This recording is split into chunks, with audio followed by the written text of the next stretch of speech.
एक अरमां है दिल में हमारे कि हम में दिखे तू बने ऐसा डर। ओम शांति।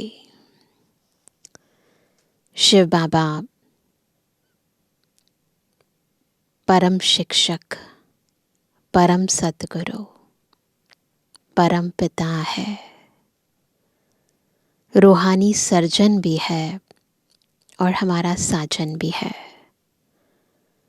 इसलिए जब बाबा है तो न दुख है न दर्द है, क्योंकि शिव बाबा तो सुखों का सागर है।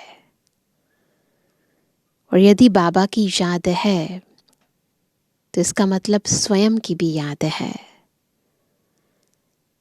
और यदि स्वयं यानी अपने सत्य स्वरूप की याद है तो झूठी देह की याद नहीं है, यानी देही अभिमानी स्थिति है।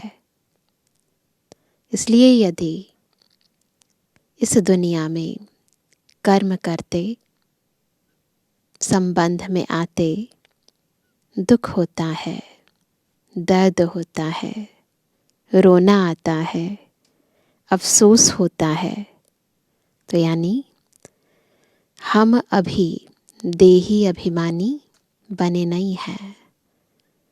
और यदि देही अभिमानी नहीं तो परमात्मा की याद भी नहीं है। इसलिए बाबा हमें दुनिया के रोने से छुड़ाने के लिए बार बार स्मृति दिलाते हैं कि अपने को आत्मा समझ मुझे याद करो। और आज की मुरली में विशेष बाबा ने यही कहा कि यदि रोना आता है, यदि ऐसा फील होता है कि मेरा अकल्याण हो रहा है, तो इसका मतलब देह अभिमान है। इस बात को और गहराई से हम आज की साकार मुरली में समझेंगे। आज है 5 दिसंबर 2023। बाबा के मधुर महावाक्य हैं, मीठे बच्चे, कल्याणकारी बाप अभी तुम्हारा ऐसा कल्याण कर देते हैं जो कभी रोना ना पड़े। रोना अकल्याण व देह अभिमान की निशानी है। तो चेक करें, एक होता है आंसू आए तो रोएं, और एक होता है कि अंदर ही अंदर रोते हैं। तो रोना भी वैरायटी होता है, दुख होता है अंदर, दिखाए भले नहीं परंतु अंदर रोना आता है। और इसमें भी एक स्नेह के कारण आंखों से आंसू आते हैं, और एक परेशानी के कारण, टेंशन के कारण, किसी चीज़ की कमी के कारण वो भी रोना आता है। तो भी चेक करना है कि कौन सा रोना है। प्रश्न है, किस अटल भावी को जानते हुए तुम्हें सदा निश्चिंत रहना है। वैसे तो सदा ही निश्चिंत रहना है ना, क्योंकि हमें बाबा पर, ड्रामा पर, स्वयं पर पूरा निश्चय है। तो आज बाबा का उत्तर है, तुम जानते हो कि इस पुरानी दुनिया का विनाश अवश्य होना है। भलपीस के लिए प्रयास करते रहते हैं, लेकिन नर चाहत कुछ और, कितना भी कोशिश करें यह भावी टल नहीं सकती। नेचुरल कैलेमिटीज आदि भी होनी है। तुम्हें नशा है कि हमने ईश्वरीय गोद ली है ना। हमें इस नशे में रहना है। जो साक्षात्कार किए हैं वह सब प्रैक्टिकल में होना ही है। इसलिए तुम सदा निश्चिंत रहते हो। बाबा के बच्चे सब त्रिकालदर्शी हैं। जब पता ही है क्या होने वाला है तो इसलिए निश्चित भावी को जानते हुए, जो सीन चल रहा है उसे देखते हुए, बिल्कुल साक्षी और साथी, बिल्कुल निश्चय बुद्धि और निश्चिंत। ओम शांति। विश्व में मनुष्यों की बुद्धि में भक्ति मार्ग का ही गायन है, क्योंकि अभी भक्ति मार्ग चल रहा है। हमारे लिए भले संगम युग है, परंतु दुनिया वाले तो सभी भक्ति मार्ग में है। यहाँ फिर भक्ति का गायन नहीं है, यहाँ भक्ति का गायन नहीं है, यहाँ तो बाप का गायन है। बाप की महिमा करनी होती है। जिस बाप से इतना ऊंच वर्षा मिलता है, हमें पता है कौन देने वाला है, बाकी दुनिया नहीं जानती है। भक्ति में सुख नहीं है। भक्ति में रहते हुए भी याद तो स्वर्ग को करते हैं ना। मनुष्य मरते हैं तो कहते हैं क्या स्वर्गवासी हुआ, तो खुश होना चाहिए ना। जबकि स्वर्ग में जन्म लेते तो फिर रोने की तो दरकार नहीं। समझ से थोड़ी कहते हैं, उनके लिए तो स्वर्ग यानी जैसे इस दुनिया से गया, हमसे दूर चला गया, है ना। परंतु हम समझ सकते हैं वास्तव में यह सच्ची बात तो है नहीं कि स्वर्गवासी हुआ, इसलिए रोते रहते हैं। अब इन रोने वालों का कल्याण कैसे हो? सोचता है कभी कोई इंसान कि ये जो रो रहे हैं इनका कल्याण कैसे हो? रोना दुख की निशानी है। मनुष्य रोते तो है ना। बच्चे जन्मते हैं तो भी रोते हैं क्योंकि दुख होता है। दुख नहीं होगा तो ज़रूर हर्षित रहेंगे, है ना। अगर दुख नहीं है तो हर्षित रहेंगे। रोना तब आता है जब कोई ना कोई अकल्याण होता है। सतयुग में कभी अकल्याण नहीं होता, इसलिए वहाँ कभी रोते नहीं।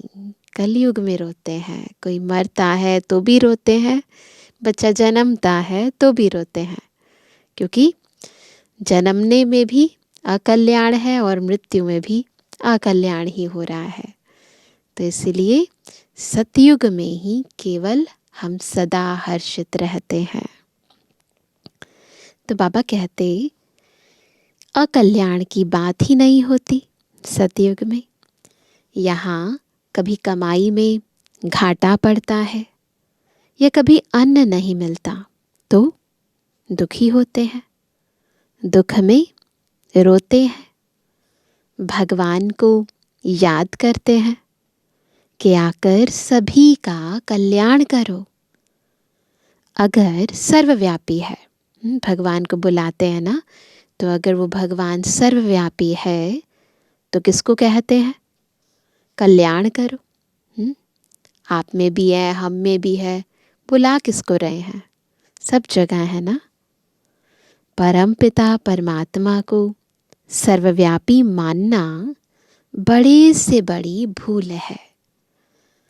बाप है सबका कल्याणकारी, वह एक ही कल्याणकारी है, तो ज़रूर सबका कल्याण करेंगे। तुम बच्चे जानते हो परम पिता परमात्मा हमेशा कल्याण ही करते हैं। हम जानते हैं, हमें अनुभव है। बाबा को भी जानते हैं, बाबा का प्यार भी अनुभव किया है ना। बाबा की शक्तियाँ, बाबा के गुण, बाबा का साथ, बाबा का हाथ, सब अनुभव किया है ना। इसीलिए उनके कल्याण का अनुभव, उनके द्वारा प्राप्त हुई प्राप्तियों का अनुभव हमारे पास है। अब वह परम पिता परमात्मा कब आए जो विश्व का कल्याण करे? अब ये प्रश्न उठता है। विश्व का कल्याण करने वाला और तो कोई है नहीं। बाप को फिर सर्वव्यापी कह देते हैं। कितनी भारी भूल है। जो सारे विश्व का कल्याण करने वाला है उसको कह देते हैं कि वो सब जगह है, तो कितनी बड़ी भूल है। अभी बाप अपना परिचय देकर कहते हैं, क्या? मन मना भव, इसमें ही कल्याण है। बस बाबा को याद करो, इसमें ही कल्याण है। सतयुग त्रेता में कोई भी हालत में अकल्याण होता नहीं। त्रेता में भी जबकि राम राज्य है तो वहाँ शेर बकरी इकट्ठे जल पीते हैं। हम राम सीता के राज्य की इतनी स्तुति नहीं करेंगे, क्योंकि 2 कला कम हो जाने से कुछ न कुछ सुख कम मिलता है, तो इसीलिए हम उसकी इतनी स्तुति नहीं करेंगे। हम तो पसंद करते हैं, क्या पसंद करते हैं? स्वर्ग, जो बाप स्थापन करते हैं। उसमें पूरा वर्षा पाए तो बहुत अच्छा है। बेस्ट मिलना चाहिए ना, है ना? बेस्ट से कम क्यों मिले? ऊंच ते ऊंच बाप से वर्षा ले हम कल्याण करें। हर एक को अपना कल्याण करना है श्रीमत पर, है ना? कल्याण कैसे करना है? जब हम बाबा को याद करते हैं, बाबा की श्रीमत पर चलते हैं तो अपना कल्याण करते हैं। और जब हम अपना कल्याण करते हैं तो हमारे साथ औरों का कल्याण स्वतः होने लगता है। बाप ने समझाया है। एक है आसुरी संप्रदाय, दूसरा है दैवी संप्रदाय। कंट्रास्ट। अभी एक तरफ रावण राज्य है, हम संगम पर है ना, तो संगम के एक तरफ रावण राज्य है, दूसरे तरफ मैं दैवी संप्रदाय स्थापन कर रहा हूँ। ऐसे नहीं कि अभी दैवी संप्रदाय है, संगम पर स्थापन बाबा कर रहे हैं। आसुरी संप्रदाय को मैं दैवी बना रहा हूँ। कहेंगे दैवी संप्रदाय तो सतयुग में होता है। बाप कहते हैं इस आसुरी संप्रदाय को दैवी संप्रदाय भविष्य के लिए बनाता हूँ। अभी है, अभी कौन सा संप्रदाय है ना? वहाँ है रावण संप्रदाय, इधर है दैवी संप्रदाय, तो अभी है ब्राह्मण संप्रदाय। दैवी संप्रदाय, दैवी संप्रदाय बन रहा है ना अभी, तो दैवी संप्रदाय बन रहा है। गुरु नानक ने भी कहा है, क्या कहा? मनुष्य से देवता किए करत ना लागी वार। परंतु कौन से मनुष्य हैं जिनको देवता बनाएंगे? कौन से हैं वो मनुष्य? है ना, वे सामने बैठे हैं, बाबा के सामने बैठे हैं। वह ड्रामा के आदि मध्य अंत को तो जानते नहीं। सृष्टि के आदि में जो लक्ष्मी नारायण श्रेष्ठाचारी हैं, वह भी आदि मध्य अंत को नहीं जानते। बस हम जानते हैं ना। त्रिकालदर्शी नहीं है लक्ष्मी नारायण, त्रिकालदर्शी नहीं है। आगे जन्म में त्रिकालदर्शी थे, उससे पहले वाले जन्म में, संगम युगी जन्म में त्रिकालदर्शी थे, स्वदर्शन चक्रधारी थे। तब यह पद पाया है ना। ऐसी स्थिति को प्राप्त किया, इतने ज्ञानी बने, इतने योगी बने, तब ये पद प्राप्त किया उन्होंने। फिर स्वदर्शन चक्र दे दिया है विष्णु को, भक्ति मार्ग में विष्णु को दे दिया है। तो यह भी समझाना है कि स्वदर्शन चक्रधारी ब्राह्मण हैं, तो मनुष्य आश्चर्य खाएंगे, क्योंकि दुनिया के हिसाब से तो स्वदर्शन चक्र देवी देवताओं के पास है, और हम कहें कि वो तो ब्राह्मणों के पास है, उन्हें ज्ञान है, तो आश्चर्य खाएंगे। अलग बात है ना। वह तो श्री कृष्ण को भी कह देते, विष्णु को भी कह देते स्वदर्शन चक्रधारी।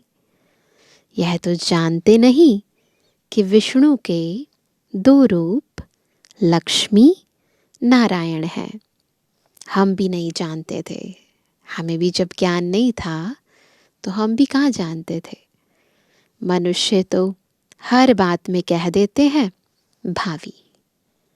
जो होने वाला है उसको कोई टाल नहीं सकते, बस भावी कह देते हैं। यह तो ड्रामा है। तो पहले पहले बाप का परिचय दे या ड्रामा का राज समझाएं? पहले क्या समझाएं? सो भी जब बाबा की याद हो, पहले पहले बाप का परिचय देना चाहिए। तो पहले बाबा का परिचय, फिर ड्रामा का। बेहद का बाबा शिव बाबा तो मशहूर है, रुद्र बाबा भी नहीं कहते। शिव बाबा नामी ग्रामी है। बाप ने समझाया है कि जहाँ जहाँ भक्त हैं उन्हों को जाकर समझाओ। तो बाबा ने कितना सब कुछ क्लियर करके समझाया, तो ऐसे ही हमें भी समझाना है। उन्हों को जाकर समझाओ। अखबार में पढ़ा था, मनुष्य कहते हैं कि हिमालय की इतनी मल्टी मिलियन एज है। बाबा ने पढ़ा होगा अखबार में, ब्रह्मा बाबा ने। अब हिमालय की कोई आयु होती है क्या? यह तो सदैव है ही। हिमालय कभी गुम होता है क्या? यह भारत भी अनादि है। कब रचा गया उसकी एज नहीं निकाल सकते, अनादि है, सदा है ही है। वैसे हिमालय के लिए भी नहीं कह सकते कि यह कब से है। इस हिमालय पहाड़ की आयु गिनी नहीं जाती, अनादि है। ऐसे थोड़ी कहेंगे कि आकाश की व समुद्र की आयु इतनी है ना, वो तो सदा है ही ना। हिमालय की आयु कहते हैं, तो समुद्र की भी बताएं?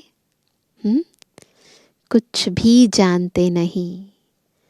यहाँ तो तुमको बाप से वर्षा पाना है, इन सब बातों में नहीं जाना। बाबा से वर्षा पाना है। यह है ईश्वरीय फैमिली। तुम जानते हो, बाप का बनने से स्वर्ग के मालिक बनते हैं। बाबा के बने यानी स्वर्ग के मालिक बन जाएंगे।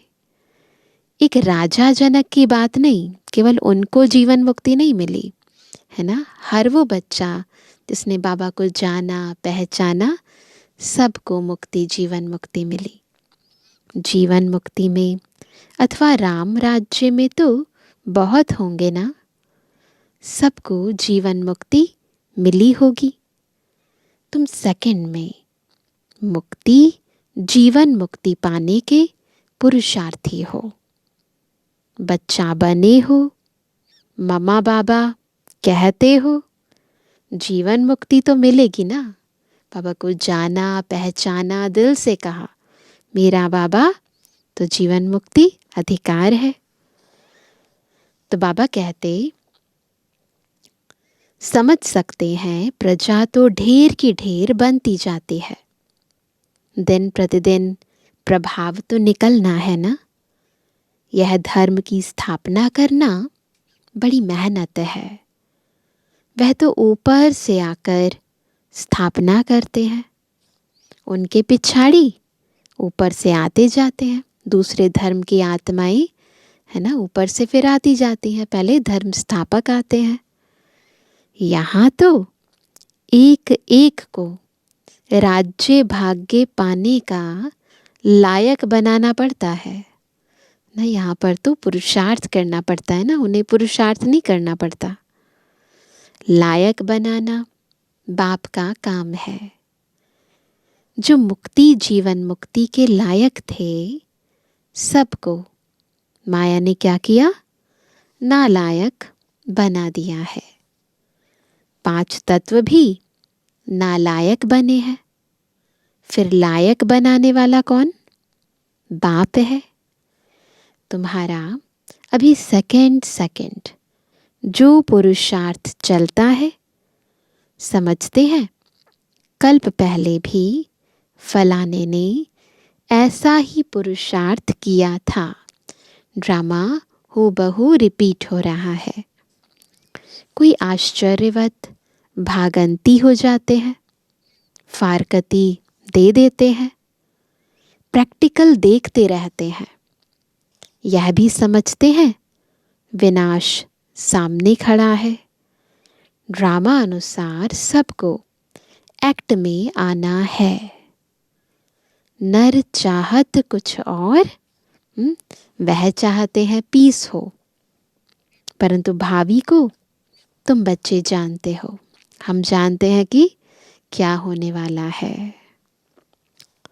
तुमने साक्षात्कार किया है। वह भल कितना भी माथा मारे कि विनाश ना हो, परंतु यह भावी टल नहीं सकती। अर्थक्वेक, नेचुरल कैलेमिटीज होंगी, वह क्या कर सकते? कहेंगे यह तो गॉड का काम है, वो तो यही समझते हैं। तुम्हारे में भी बहुत थोड़े हैं जिनको इतना नशा चढ़ता है और याद में रहते हैं। सब तो परिपूर्ण नहीं बने हैं। तुम जानते हो यह भावी टलने की नहीं है ना। तो भावी एक तो है जानना, समझना, पता है हमें, परंतु उस चीज़ के लिए अपने मन बुद्धि को तैयार रखना। हमें पता है ये होने वाला है, परंतु उसके लिए प्रिपेयर रहना, ये एक इम्पॉर्टेंट बात है। तो हम केवल जाने नहीं, अपितु उसके लिए तैयार भी रहें। अपने मन बुद्धि को ऐसा स्ट्रॉन्ग बना कर रहें ताकि हम उस चीज़ का उस समय सामना भी कर सके और अपनी स्थिति को एक रस भी रख सके। तो बाबा कहते हैं भावी तो टलने की नहीं है। अन्न नहीं है, मनुष्यों के रहने के लिए जगह नहीं है, 3 पैर पृथ्वी के नहीं मिलते। दुनिया में बहुत प्रॉब्लम्स चल रही हैं। तुम्हारा यह है ईश्वरीय परिवार। परिवार में कौन होते हैं? मात पिता और बच्चे। बाप कहते हैं मैं बच्चों के आगे ही प्रत्यक्ष होता हूँ, बच्चों को सिखाता हूँ। बच्चे भी कहते हैं, क्या कहते हैं? हम बाप की मत पर चलते हैं। बाप भी कहते हैं मैं बच्चों के ही सम्मुख आकर मत देता हूँ, बच्चे ही समझेंगे। नहीं समझते हैं तो छोड़ो, लड़ने की कोई बात नहीं, समझ जाओ ना, है ना। बाबा कहते हम परिचय देते हैं बाप का। बाप कहते हैं मुझे याद करो तो विकर्म विनाश होंगे, और स्वदर्शन चक्र को याद करो तो चक्रवर्ती राजा बनेंगे। मन मना भव मध्याजी भव का अर्थ भी यह है। बस याद करो, बाबा को याद करो, चक्र को याद करो, बाप का परिचय दो, जिससे क्रिएटर और क्रिएशन का राज तो समझ जाएं। मुख्य यह एक ही बात है। गीता में मुख्य यह एक ही भूल है। बाप कहते हैं मुझ कल्याणकारी को ही आकर कल्याण करना है।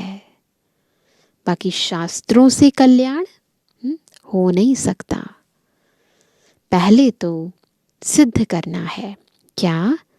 कि भगवान एक है उनको तुम याद करते हो परंतु जानते नहीं हो। याद करते हो परंतु जानते नहीं हो। बाप को याद करना है तो परिचय भी चाहिए ना। कैसे याद करेंगे जब तक परिचय नहीं है? वह कहाँ रहते हैं, आते हैं व नहीं। पूरा परिचय, नाम रूप देश काल गुण कर्तव्य सब बताना है। तो बाबा हमें सेवा की विधि बता रहे हैं। बाप वर्षा तो ज़रूर यहाँ के लिए देंगे या वहाँ के लिए देंगे। बाप तो सम्मुख चाहिए। शिवरात्रि भी मनाते हो। शिव तो सुप्रीम फादर है सब आत्माओं का। वह रचता है। ऐसे ऐसे ना बाबा युक्ति से समझाते हैं, नई नॉलेज देते हैं। सृष्टि चक्र के आदि मध्य अंत को वह जानते हैं। वह है ऊंचे ते ऊंचा टीचर जो मनुष्य को देवता बनाते हैं, राजयोग सिखलाते हैं। तो ऐसे ऐसे सबको समझाना है। मनुष्य कभी राजयोग सिखला ना सके। एक ऐसा योग जिससे आत्मा राजाओं का राजा बन जाए। हमको भी उसने सिखलाया, तब हम सिखलाते हैं। गीता में भी शुरुआत में और अंत में क्या है? मन मना भव और मध्याजी भव कहा है। झाड़ और ड्रामा का नॉलेज भी बुद्धि में रहता है। तो पहले बाबा का परिचय, फिर झाड़ और ड्रामा का परिचय। डिटेल में समझाना पड़ता है। रिजल्ट में फिर भी एक बात आती है, क्या? बाप और वर्षे को याद करना है। ये समझाना है। एसेंस यही है। यहाँ तो एक ही बात है, हम विश्व के मालिक बनेंगे। विश्व का कल्याणकारी ही विश्व का मालिक बनाते हैं। स्वर्ग का मालिक बनाएंगे, नर्क का थोड़ी मालिक बनाएंगे। दुनिया यह नहीं जानती कि नर्क का रचयिता रावण है, स्वर्ग का रचयिता बाप है। ये दुनिया नहीं जानती है। तो बाबा कहते, अब बाप कहते हैं मौत सामने खड़ा है। सबकी वानप्रस्थ अवस्था है। मैं लेने आया हूँ। मुझे याद करो तो विकर्म विनाश होंगे। लेने आए हैं बाबा, परंतु जब तक विकर्मों का बोझा सिर पर है तो जा नहीं सकते।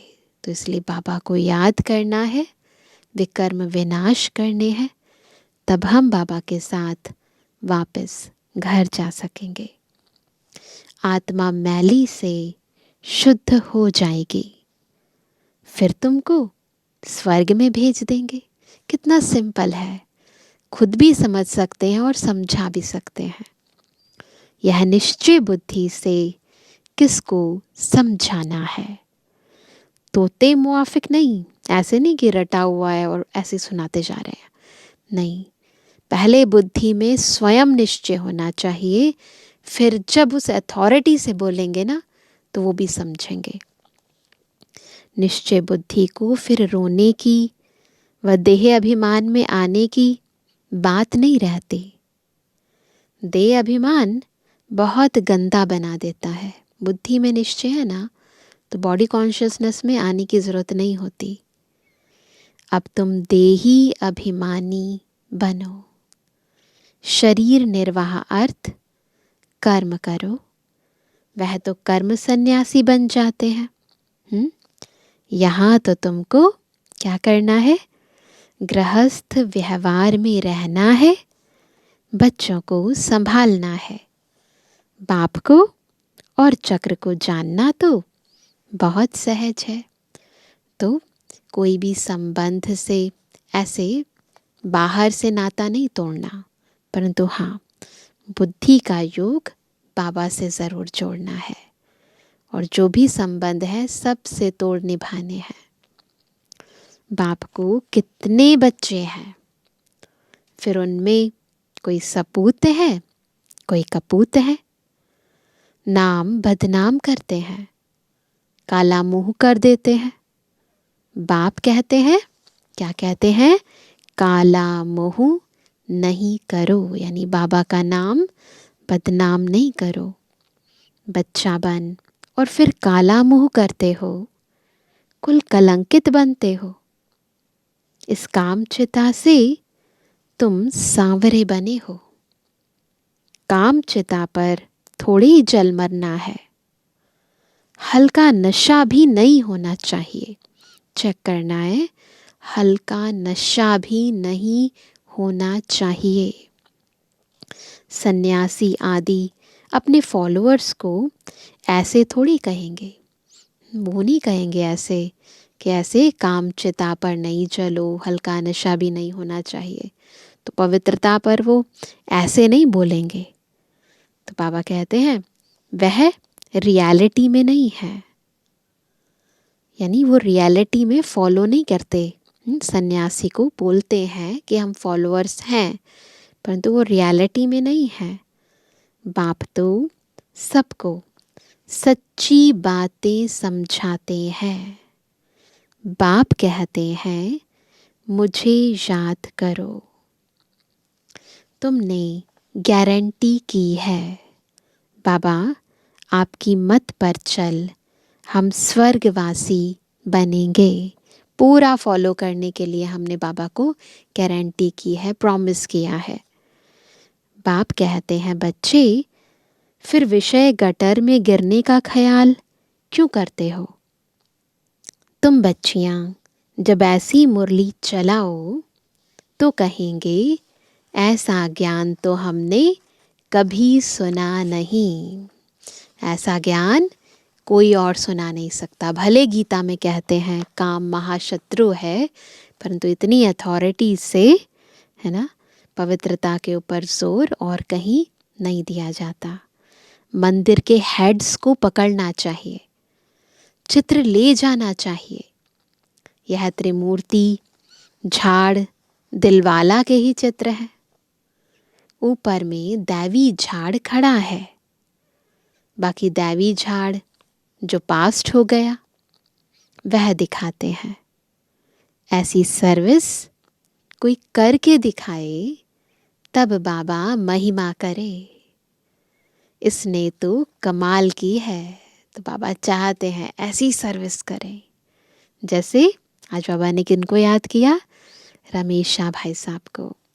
तो जैसे बाबा रमेश की महिमा करते हैं। प्रदर्शनी विहंग मार्ग की सर्विस का नमूना अच्छा निकाला है। यहाँ भी प्रदर्शनी करेंगे। चित्र तो बहुत अच्छे हैं। अब देखो, दिल्ली में जो रिलीजियस कॉन्फ्रेंस होती है वह भी कहते हैं वननेस हो, यूनिटी हो, एकता हो। उसका तो अर्थ ही नहीं, यूनिटी हो, वननेस हो, उसका तो कोई अर्थ ही नहीं है। बाप एक है, बाकी है भाई बहन। बाबा क्लियर करके बताते हैं कैसे एक धर्म एक राज्य हो सकता है। बाप से वर्षा मिलने की बात है, आपस में मिल शीरखंड कैसे होंगे? यह बातें समझने की हैं। प्रदर्शनी की वृद्धि लिए युक्ति रचनी है। जो सर्विस का सबूत नहीं दिखाते उनको तो लज्जा आनी चाहिए। अगर 10 नए आए और 8-10 मर गए तो इससे फ़ायदा क्या हुआ? तो पालना भी करनी है और वृद्धि भी करनी है। अच्छा, मीठे मीठे के जवानी बच्चों पे जुबानी बाप दादा का दिल जान से को प्रेम से नंबरवार प्रसाद अंसार यादगार और बुलवानी। रूहानी बच्चों की रूहानी बाप दादा को गुड मॉर्निंग, नमस्ते नमस्ते नमस्ते। धारणा के लिए मुख्य सार।